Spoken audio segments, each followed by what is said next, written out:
नमस्कार विद्यार्थियों, आप सबका अपने इस चैनल अहेड कोचिंग में एक बार फिर से स्वागत है। आज हम इस वीडियो में प्रश्नावली 6.1 को हल करने से पहले मैं आपको परिचय वाले वीडियो में आपको पूरी तरह से रेखाएं, प्रतिच्छेदी रेखाएं, समांतर रेखाएं, इससे जुड़ी हुई जितने भी कॉन्सेप्ट है मैं इस वीडियो में पूरी तरह से क्लियर कराने का प्रयास करूंगा। तो आइए शुरू करते हैं बिना देरी किए हुए। रेखाएं रेखाएं क्या होती है, किसे कहते हैं, आपको अध्याय 5 में आपने सीख चुके हैं, यानी आपने सीखा था। तो फिर भी मैं एक बार और आपको बता देता हूँ। रेखा किसे कहते हैं, जिसको हम लाइन बोलते हैं। रेखा जो होता है यानी जिसकी कोई चौड़ाई नहीं होती, केवल लंबाई होती, उसे हम रेखा कहते हैं। ठीक है, तो मैं यहाँ आपको बता देता हूँ। जैसे देखिए, ये क्या है, एक रेखा है। तो आप देखेंगे, ठीक है, यानी इसकी तो केवल लंबाई है, यानी इसकी लंबाई को हम कुछ भी बता सकते हैं, 3 सेंटीमीटर, 5 सेंटीमीटर, 6 सेंटीमीटर। लेकिन अगर इसकी चौड़ाई पूछा जाए तो चौड़ाई हम नहीं बता सकते। तो यानी जिसकी लंबाई होती है केवल और चौड़ाई नहीं होती है, उसको हम क्या बोलते हैं, रेखा। ठीक है, आपको समझ में आ गया होगा। चलिए, इसके बाद है प्रतिच्छेदित रेखाएं। तो प्रतिच्छेदित रेखाएं क्या होती है, देखिए, जब दो रेखाएं किसी एक बिंदु पे, ठीक है, एक दूसरे को क्या करती, काटती है। जैसे देखिए, एक ये रेखा है, ठीक है, मैं इस रेखा का नाम जो है दे देता हूं यम रेखा। ठीक है, ये मान लीजिए कोई बिंदु में ले लेता हूं ओ। ठीक है, अब एक और ये रेखा है, ठीक है।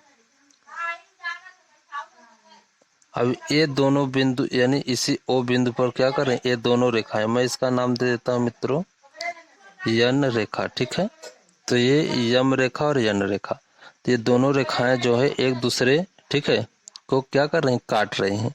तो इसको क्या बोलेंगे, प्रतिच्छेदित रेखाएं, यानी जो रेखाएं एक दूसरे को क्या करे, किसी भी बिंदु पर काटे, ठीक है, वह क्या कहलाता है, प्रतिच्छेदित रेखाएं। तो प्रतिच्छेदित रेखाएं यानी कटान बिंदु को प्रतिच्छेदित रेखाएं कहते हैं। तो आपको समझ में आ गया होगा। चलिए, इसके बाद समांतर रेखाएं। तो समांतर रेखाएं किसे कहते हैं, आपने पहले पढ़ चुका है और फिर भी मैं इसको और बता देता हूँ। समांतर रेखाएं उसे कहते हैं वह रेखाएं जिसके बीच की दूरी क्या हो, बराबर हो, और ये रेखाएं जो हैं कभी भी एक दूसरे को प्रतिच्छेदित नहीं करती। प्रतिच्छेदित मतलब एक दूसरे को काटती नहीं है, किसी भी बिंदु पर काटेगी नहीं, तो उसे क्या कहेंगे हम, समांतर रेखा। यानी इसके बीच की दूरी जो है हमेशा बराबर होती है। देखिए, जैसे एक ये रेखा है और एक ये रेखा है, ठीक है, तो ये दोनों रेखाएं जो हैं, ठीक है, इनके बीच की दूरी जो है मित्रों क्या है, बराबर है। इनके बीच की दूरी क्या है, बराबर है। तो इनके बीच की दूरी बराबर रहेगी तो ये दोनों रेखाएं जो हैं कभी भी एक दूसरे को काटेंगी नहीं। ठीक है, तो इसी को क्या बोलेंगे, समांतर रेखा। ठीक है, तो आपको समांतर रेखा समझ में आ गया है। जैसे मान लीजिए इनके बीच की दूरी जो है 1-1 मीटर है। ठीक है, तो 1-1 मीटर है, तो यानी कहने का मतलब इसकी जो बीच की दूरी जो है क्या है, बराबर है। जब बीच की दूरी बराबर रहेगी तो ये एक दूसरे को काटेगी नहीं, तो इसी को क्या बोलेंगे, समांतर रेखा। ठीक, चलिए अगला हमारा है, अब देखिए मित्रों, अगला है कोण। ठीक है, तो कोण किसे कहते हैं, ठीक है, तो कोण क्या होता है, किसे कहते हैं, मैं आपको पहले ये बता देता हूँ। देखिए, जैसे मान लीजिए एक कोई बिंदु ओ है, ठीक है, अब इस बिंदु पर, ठीक है, जैसे मान लीजिए एक ये रेखा है, इस बिंदु पे आके मिल रही है, और एक और रेखा, कोई और एक रेखा है इस बिंदु पर मिल रही है। मैं इस रेखा का नाम यम दे देता हूँ, इस रेखा का नाम यन दे देता हूँ। ठीक है, जब दो रेखाएं किसी भी बिंदु पर, ठीक है, मिलती हैं तो क्या होता है, कोण बनाती हैं। मतलब जब दो रेखाएं जो है किसी भी बिंदु पर क्या करें, आपस में जाके मिलेंगी, ठीक है, तो क्या बनेगा, कोण बनेगा, जिसे हम क्या बोलते हैं, एंगल यानी कोण कहते हैं। अगर पूछा जाए कोण किसे कहते हैं, जब दो रेखाएं आपस में किसी एक बिंदु पर जाके मिलती हैं तो उसे कोण कहते हैं। तो ये आपका कोण हो गया, ठीक है। कोण आपको समझ में आ गया, ठीक है। अब आगे हम आपको बताएंगे मित्रों कोण के प्रकार। कोण के प्रकार। तो कोण के प्रकार में मैं आपको पहला बताऊंगा न्यून कोण। न्यून कोण, ठीक है। तो न्यून कोण क्या होता है, देखिए, यानी वह कोण जो 0 से बड़ा और 90 से छोटा होता है, ठीक है। यानी वह कोण जो 0 से बड़ा रहेगा लेकिन 90 से क्या रहेगा, छोटा रहेगा। मैं यहां लिख देता हूं, वह कोण जो 0 डिग्री से बड़ा तथा 90 डिग्री से छोटा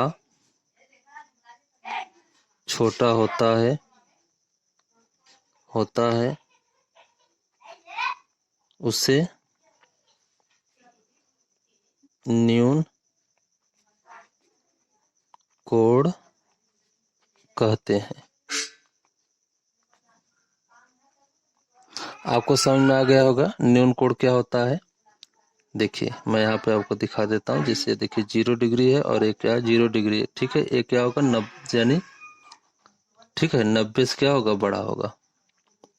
यानी 0 से जो है छोटा, कहने का मतलब ये जो है 0 से क्या होगा, बड़ा होगा और 90 से छोटा होगा, ठीक है।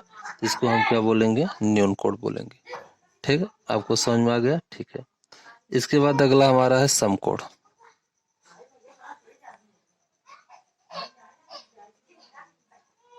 समकोण,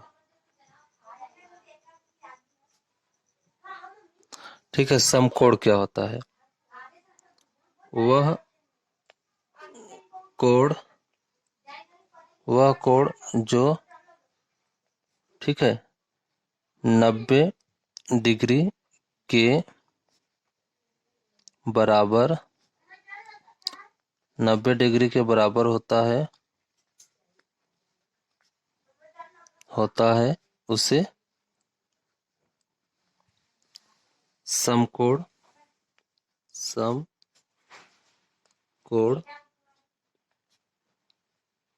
कहते हैं।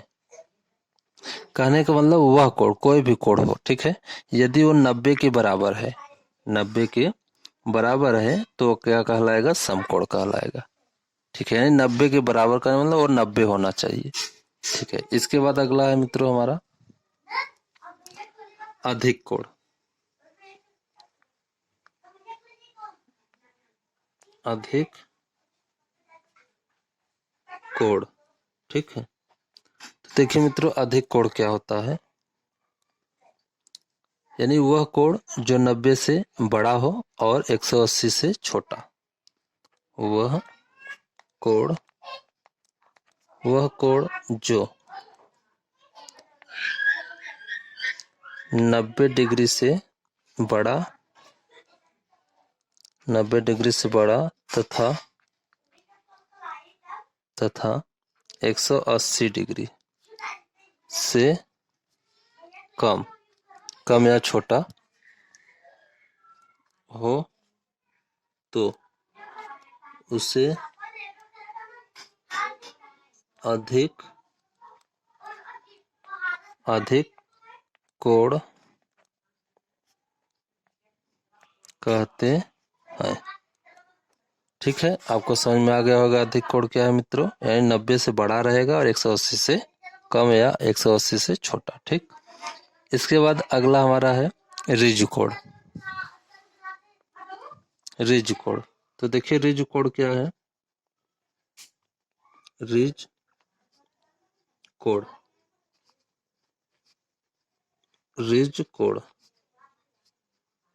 तो देखिए रिज कोण जो होता है वो 180 के बराबर होता है। वह कोण जो 180 डिग्री के बराबर होता है उसे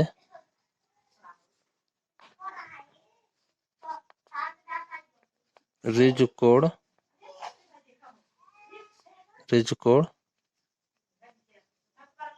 कहते हैं। ठीक है, यानी वह कोण जो 180 के बराबर होता है उसे क्या कहते हैं? रिज कोण कहते हैं। कहने का मतलब यह 180 के बराबर रहेगा। इसके बाद प्रतिवर्ती कोण है मित्रों। तो प्रतिवर्ती कोण आपका है प्रतिवर्ती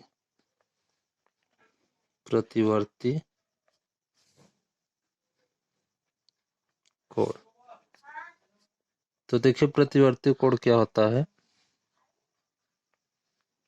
वह कोण जो 180 डिग्री से अधिक तथा 360 डिग्री से कम हो उसे प्रतिवर्ती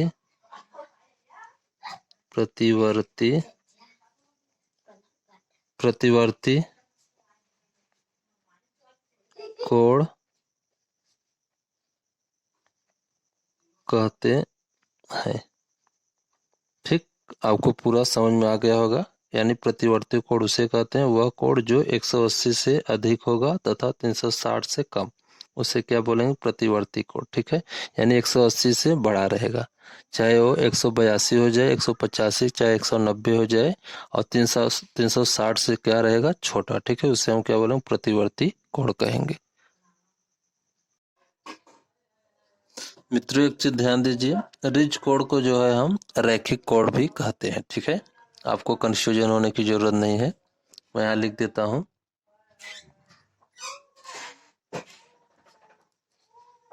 रैखिक कोण। तो रैखिक कोण और रिज कोण जो है एक ही होता है। ठीक है, जैसे देखिए ये रैखिक कोण है। ठीक है, अब ये जो कोण बन रहा है यानी रैखिक कोण जो एक सीधी लाइन जो होती है, ठीक है, ये क्या है? एक रैखिक कोण है। ये कितने डिग्री का होता है? 180 का होता है। ठीक है, इसके बाद थोड़ा सा मैं आपको और बता दूंगा प्रतिवर्ती कोण। देखिए प्रतिवर्ती कोण जो होता है, जैसे मान लीजिए ये आपके पास क्या है? एक एंगल है। ठीक, ये आपका क्या है? एक एंगल है। अब इस एंगल का मान लीजिए ये x डिग्री है। आपको प्रतिवर्ती कोण निकालना है। तो प्रतिवर्ती कोण हमने आपको बताया था कि, मैं यहाँ पे आपको दिखा देता हूँ। प्रतिवर्ती कोण हमने बताया था कि 180 से अधिक होगा और 360 से कम होगा।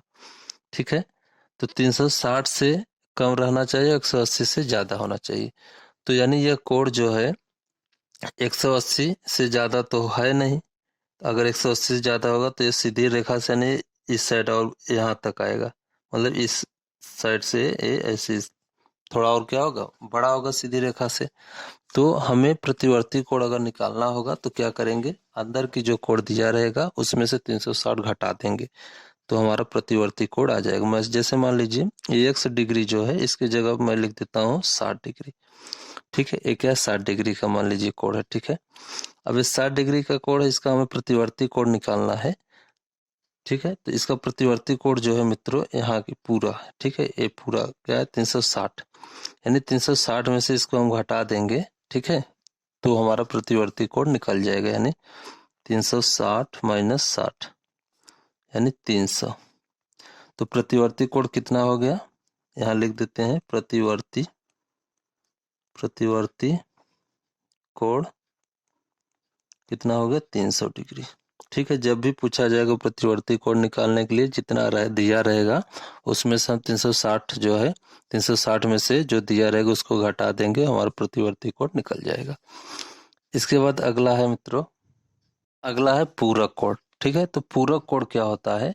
यानी जब दो कोणों का योगफल क्या हो, 90 डिग्री हो। जैसे जब दो कोणों का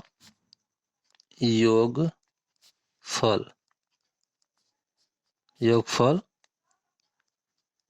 90 डिग्री हो तो उसे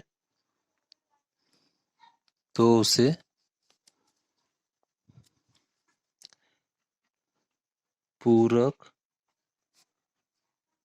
कोण कहेंगे। ठीक है, यानी जब दो कोणों का योगफल कितना हो, 90 डिग्री हो। ठीक है, चाहे वो समान 45-45 डिग्री का हो जाए, चाहे 60-30 का हो जाए, ठीक है, चाहे जो भी हो जाए, ठीक है, लेकिन जोड़ने पे कितना आना चाहिए, 90 डिग्री। तो वह क्या कहलाएगा, पूरक कोण। जैसे मैं आपको बता दूं, ठीक है, अब जैसे मान लीजिए ये x डिग्री कोण है और ये जो है y डिग्री कोण है। ठीक है, अब इन दोनों कोणों का योग जो है, जैसे मान लीजिए यह x डिग्री का जो कोण है 30 है। ठीक है, और ये जो है 60 डिग्री है। ठीक है, अब इन दोनों का कोण, ठीक है, यानी x प्लस वाई, ठीक है, बराबर क्या हो जाए, 90 डिग्री हो जाए। ठीक है, तो क्या कहलाएगा, आपको पता हो गया होगा, क्या कहलाएगा, पूरक कोण कहलाएगा। ठीक है, यानी इन दोनों को जोड़ने पर अगर 90 आ जा रहा है तो क्या कहलाएगा, पूरक कोण कहलाएगा। जैसे एक और उदाहरण मैं आपको इसमें बता दूं, जैसे देखिए,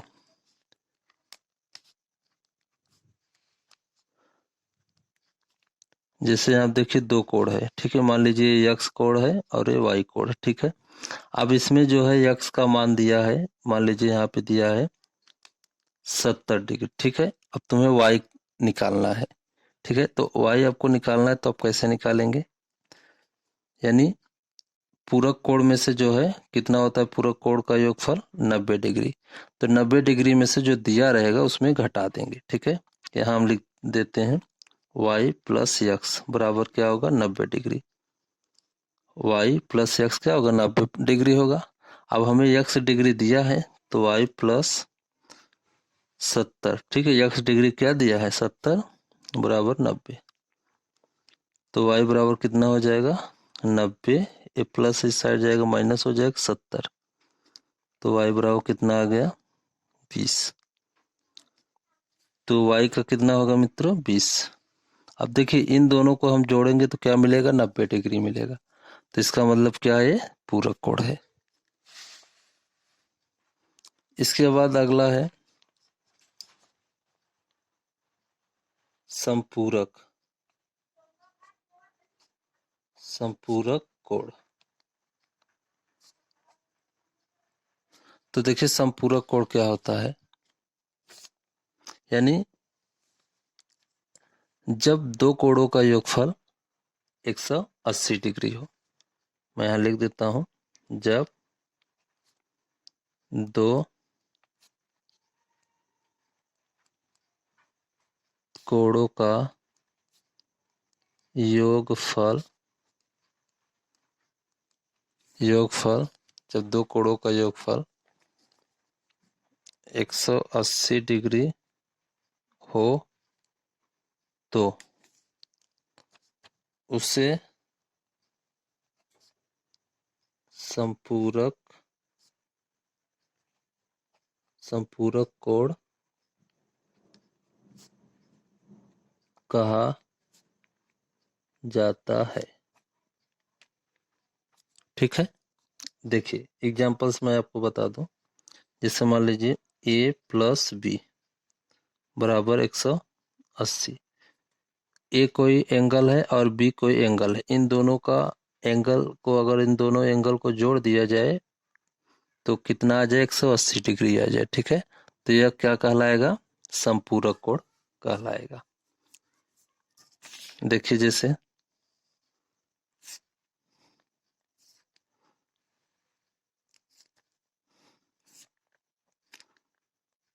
मान लीजिए ओ बिंदु है ए कोण है और ये बी कोण है, ठीक है। अब मान लीजिए ए कोण का मान जो है दिया गया है 70 डिग्री, ठीक है। अब बी कोण आपको निकालना है, तो आप क्या करेंगे, ए प्लस बी बराबर क्या होगा, 180 डिग्री होगा। संपूरक कोण का योगफल कितना होता है, 180 डिग्री होता है। इसका पूछा है कि संपूरक कोण निकालिए, ठीक है। तो देखिए एक कोण दिया है 70 डिग्री, तो ए की जगह हम रखेंगे 70 डिग्री प्लस बी आपको निकालना है 180, ठीक। अब बी बराबर क्या होगा, 180, ये देखिए प्लस में इस साइड जाएगा माइनस हो जाएगा 70, तो बी बराबर क्या आ जाएगा 110 डिग्री। तो यानी बी कोण जो आपका आया 110 डिग्री है। कहने का मतलब ये बी एंगल जो है कितना है, 110 है। अब देखिए इन दोनों को आप जोड़ेंगे तो आपको कितना प्राप्त होगा, 180 डिग्री प्राप्त होगा। तो अगर 180 डिग्री प्राप्त हो रहा है तो वह कौन सा कोण हुआ, संपूरक कोण। इसके बाद अगला है मित्रों आसन्न कोण। इसके बाद है अगला मित्रों आसन्न कोण। तो देखिए आसन्न कोण क्या होता है, जैसे मैं आपको यहाँ पे डायग्राम पे पहले समझा देता हूँ। जैसे मान लीजिए ये दो एक कोण है, ठीक है। इस पे एक कोण यहाँ से गया है और एक कोण यहाँ से गया है, ठीक है। अब देखिए मान लीजिए ये जो है यक्स कोण है, ये वाई कोण है और ये जेड कोण है, ठीक है। ये तीन कोण है। अब देखिए आसन्न कोण क्या होता है, आसन्न कोण को हम पड़ोसी कोण के नाम से भी जानते हैं, ठीक है। यानी यहाँ अगर पूछा जाए आसन्न कोण क्या है, यक्स और वाई, ठीक है, क्या है आसन्न कोण है। यक्स का आसन्न कोण क्या है, वाई है, ठीक है। यानी जिसके बीच में एक उभयनिष्ठ भुजा हो, उभयनिष्ठ भुजा का मतलब यानी एक रेखा हो, यानी इस रेखा से जो है, ठीक है, दो कोण बन रहे हैं। देखिए एक कोण ए बन रहा है, एक कोण ए। अगर इस रेखा को मैं हटा दूंगा तो केवल एक ही कोण बनेगा। तो यानी जिस कोण में, ठीक है, एक क्या उभयनिष्ठ भुजा हो और इस उभयनिष्ठ भुजा के विपरीत दो भुजाएं हो।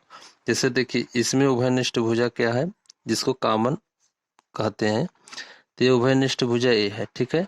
अब इसके विपरीत जो है एक भुजा ए है और एक भुजा ए है, ठीक है। अब इस भुजा के यानी उभयनिष्ठ भुजा के विपरीत जो है, ठीक है, आमने और सामने जो है, यानी विपरीत मतलब आगे पीछे, ठीक है, क्या हो, दो भुजा हो, उसे क्या बोलेंगे, आसन्न कोण बोलेंगे, ठीक है। जैसे अब इसमें देखिए यह कोण, अब इस कोण का उभयनिष्ठ क्या है, ए है, ठीक है। अब इसके आगे पीछे देखिए एक ए रेखा है और एक ए रेखा है, ठीक है, और ये उभयनिष्ठ हो गया, ठीक है।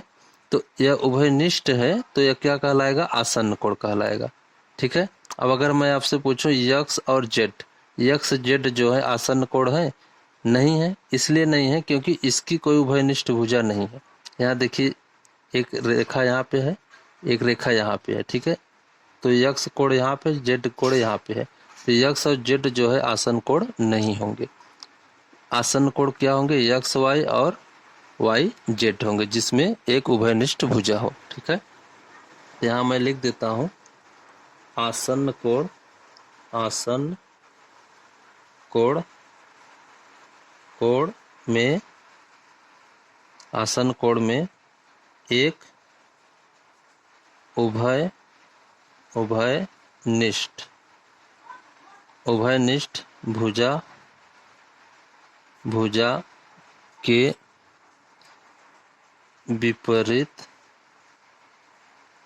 उभयनिष्ठ भुजा के विपरीत दो भुजाएं दो भुजाएं दो भुजाएं स्थित होती हैं, स्थित होती हैं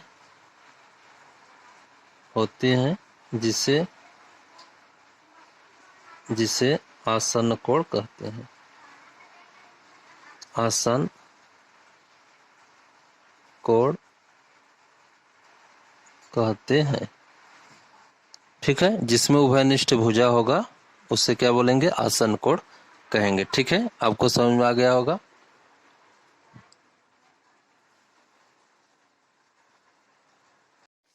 अगला है मित्रों रैखिक युग्म कोण, ठीक है। तो रैखिक युग्म कोण जो है, प्रश्न संख्या जो है कहने का मतलब अध्याय 6.1 में जो है, ठीक है, बहुत जरूरी है, क्योंकि इससे जुड़ी हुई कई प्रश्न जो है आपको हल करने हैं। तो देखिए रैखिक युग्म कोण क्या होता है मैं आपको बता दूं। देखिए जैसे ये क्या है, एक रेखा है, इस रेखा का नाम मैं दे देता हूं ए और ए बी रेखा है, ठीक है। इसका कोई बिंदु ओ है, ठीक है, एक सीधी रेखा है और बिंदु ए है, ठीक है। अब आपको समझ में आ गया होगा, क्योंकि एक सीधी रेखा जो होती है वो 180 डिग्री होती है, आपको मालूम है, ठीक है। अब देखिए इस बिंदु से जो है कोई एक रेखा और गई है, एक और कोई रेखा गई है, एक कोई और रेखा गई है, ठीक है। अब ये तीनों रेखाएं जो है, ठीक है, एक ही बिंदु से गई हैं और एक ही तरफ है, मतलब एक ही तरफ है, एक ही तरफ है। अब मैं इसका नाम दे देता हूं यम, इसका यन, इसका पी, ठीक है। ये तीन रेखाएं जो हैं, ठीक है, या तीन किरण भी कह सकते हैं, ये तीन किरण जो हैं इस ओ बिंदु से होकर गई हैं। कहने का मतलब इस ओ बिंदु से गई हैं, या कह सकते हैं ये तीनों किरण जो ओ बिंदु पर आके मिल रही हैं। अब ये तीनों बिंदु पे मिल रहे हैं तो यहाँ पे कितने कोण बन रहे हैं, 1 2 3 4, चार कोण बन रहे हैं। अब ये चारों कोणों का योगफल कितना होगा, 180 डिग्री होगा, ठीक है। इन चारों कोणों का योगफल कितना होगा, 180 डिग्री। चलिए मैं आपको बता देता हूँ, जैसे मान लीजिए ये x डिग्री है, ये y डिग्री है, ये z डिग्री है, और ये जो है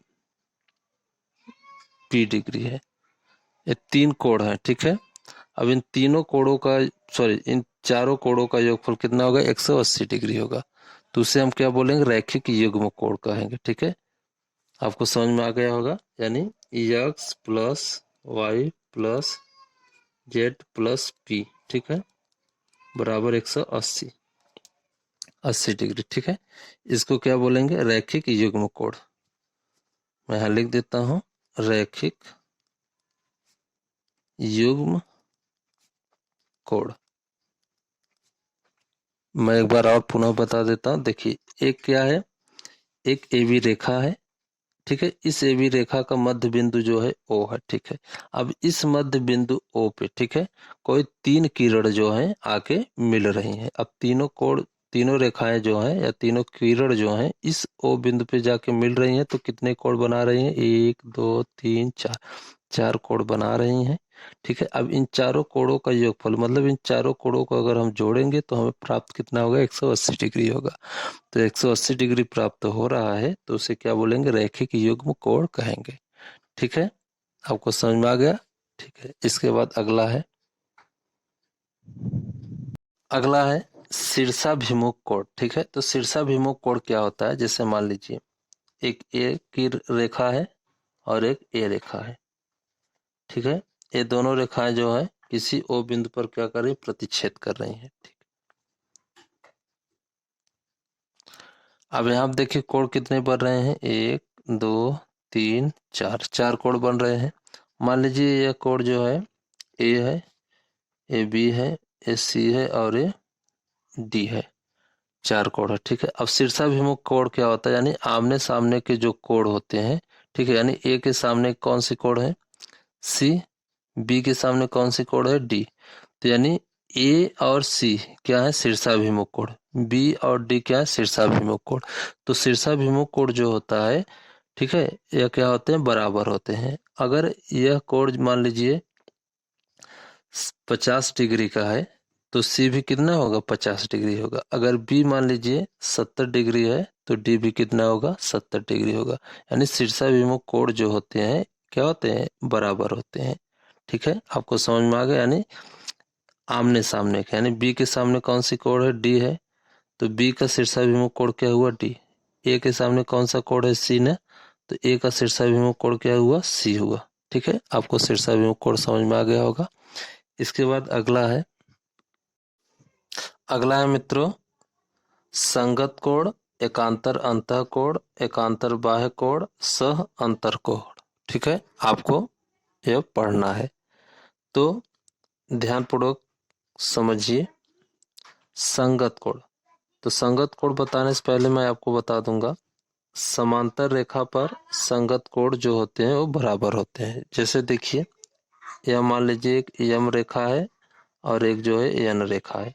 ये दोनों रेखा जो है क्या है, समांतर है। कहने का मतलब इनके बीच की जो दूरी है वो बराबर है। अब जो है इन दोनों समांतर रेखा पर एक तिर्यक रेखा जो है क्या कर रही है, इन दोनों समांतर रेखाओं को प्रतिच्छेद कर रही है। अब ये प्रतिच्छेद कर रहे हैं तो इसमें कुछ कोण बन रहे हैं। कितने कोण बन रहे हैं देखिए, एक कोण यहाँ बन रहा है, एक यहाँ बन रहा है, एक यहाँ बन रहा है, एक यहाँ, यहाँ देखिए एक यहाँ कोण बन रहा है, एक यहाँ, और एक यहाँ कोण बन रहा है, एक यहाँ, यानी 8 कोण बन रहे हैं। ठीक है, अब इन सभी कोणों के नाम हम आपको बताएंगे। पहला है संगत कोण। तो देखिए संगत कोण क्या होता है। जैसे देखिए ये मान लीजिए कोण 1 है, एक कोण 2 है, एक कोण 3, एक कोण 4, एक कोण 5 है, और एक कोण 6, ये 7 हो गया, और ये 8 है। ठीक है, अब देखिए संगत कोण का मतलब होता है कि तिर्यक रेखा के, ठीक है, एक तरफ, जो एक तरफ के कोण होते हैं, ठीक है, एक तरफ के, और यहाँ देखिए कोण 1 और कोण 5, देखिए ये कोण, यहाँ देखिए एक कोण देख रहे हैं ना, ऐसा कोण जो आपको इस साइड कौन सी दिख रही है, ये वाला दिख रही है, दिख रही है ना। तो 1 और 5, ठीक है, तो यहाँ हम लिखेंगे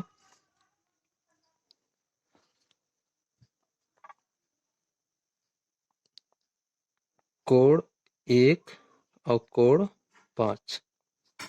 ठीक है, इसके बाद देखिए कोण 3, कोण 3 ये है, और कोण 7। देखिए ये दोनों कोण जो है एक ही तरफ बन रहे हैं ना, देख रहे हैं। तो 3 और 7, यहाँ मैं लिखूंगा कोण 3 और कोण 7। ठीक है, तो ये जो चारों कोण मैं आपको बताया हूँ ये क्या संगत कोण है। कहने का मतलब एक तरफ बने हैं। इस साइड के देखिए कोण 2 और कोण 6। ठीक है, कोण 2 और कोण 6, तो कोण 2 और कोण 6 संगत कोण है। कोण 4 ए और कोण ए 8, 4 और 8, कोण 4 और कोण 8। ठीक है, ये कोण क्या है, संगत कोण है। ठीक है, आपको संगत कोण समझ में आ गया। इसके बाद है एकांतर अंतः कोण। इसके बाद है एकांतर अंतः कोण। तो देखिए एकांतर अंतः कोण क्या होता है, यानी वह कोण, ठीक है, जो अंदर की तरफ हो, ठीक है, अंदर की तरफ हो, और यह जो है एक दूसरे के क्या विपरीत हो। देखिए जैसे 3, ये 3 कोण है, और 3 के विपरीत कोण क्या है, 6 है ना। तो 3 और 6 क्या है, एकांतर कोण। तो यहाँ हम लिख देते हैं, मैं इसको पॉइंट बना देता हूँ, 1, इसको 2, इसको 3, इसको 4। ठीक है, तो 2 का मैं यहाँ पे लिख रहा हूँ, यानी एकांतर अंतः कोण। एकांतर अंतर कोण क्या क्या है, 3 और 6, कोण 3 और कोण 6। ठीक है, अंदर अंदर की तरफ। 4 का विपरीत क्या है, 5 है ना, तो कोण 4 और कोण 5। ठीक है, ये क्या है, एकांतर अंतः कोण। एकांतर अंतः कोण, अंतः मतलब अंदर की तरफ। ठीक है, तो ये देखिए 4 अंदर की तरफ है, 6 भी अंदर की तरफ, 3 भी, 5 भी। ठीक है, लेकिन एकांतर जो है इसके विपरीत होगा। कहने का मतलब 4 के विपरीत क्या है, 5, यानी इसके सामने 4 के विपरीत क्या है, 5, 3 के विपरीत क्या है, 6। तो 3 6 और 4 5 क्या हो गए, एकांतर अंतः कोण होंगे। ठीक है, एक चीज और ध्यान दीजिए मित्रों, देखिए अगर किसी समांतर रेखा पर, ठीक है, एकांतर अंतः कोण जो होते हैं बराबर होते हैं, तो ठीक है, एंगल 3 और एंगल 6 क्या है, बराबर है। एंगल 4 और एंगल 5 क्या है, बराबर है। इसलिए बराबर है क्योंकि समांतर रेखा पर जो कोण बनते हैं एकांतर अंतः कोण क्या होते हैं, एक दूसरे के बराबर होते हैं, अगर वो समांतर रेखा पे हैं। ठीक है, यानी कहने का मतलब इनके बीच की दूरी अगर बराबर है तो कोण 3 और कोण 6 क्या होंगे, बराबर होंगे। 5 कोण और 4 कोण क्या होंगे, बराबर होंगे। ठीक है, ये चीज आपको ध्यान देना है। अब इसके बाद है तीसरा एकांतर बाह्य कोण। एकांतर बाह्य कोण क्या होता है? एकांतर आपको समझ में आ गया होगा, यानी विपरीत, और बाह्य मतलब बाहर। ठीक है, अब देखिए इसमें बाहर की तरफ देखेंगे, एंगल 1 और एंगल 8, ठीक है, इसके विपरीत देख रहे हैं ना। तो यहाँ लिखेंगे तीसरा का एंगल 1 बराबर क्या होगा? एंगल 8 8 होगा। ठीक है, क्यों बराबर होगा? क्योंकि समांतर रेखा पर जो कोण होते हैं एकांतर बाह्य कोण क्या होते हैं? बराबर होते हैं।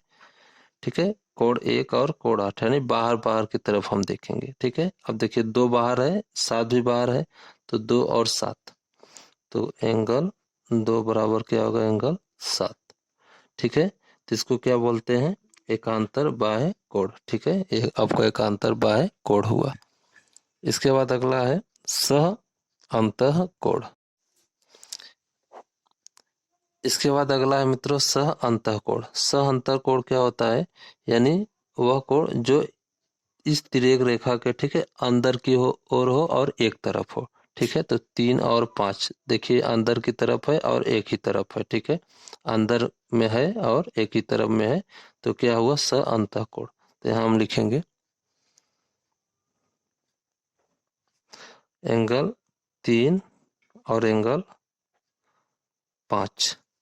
इसमें देखिए 4 और 6 होगा, एंगल 4 और एंगल 6।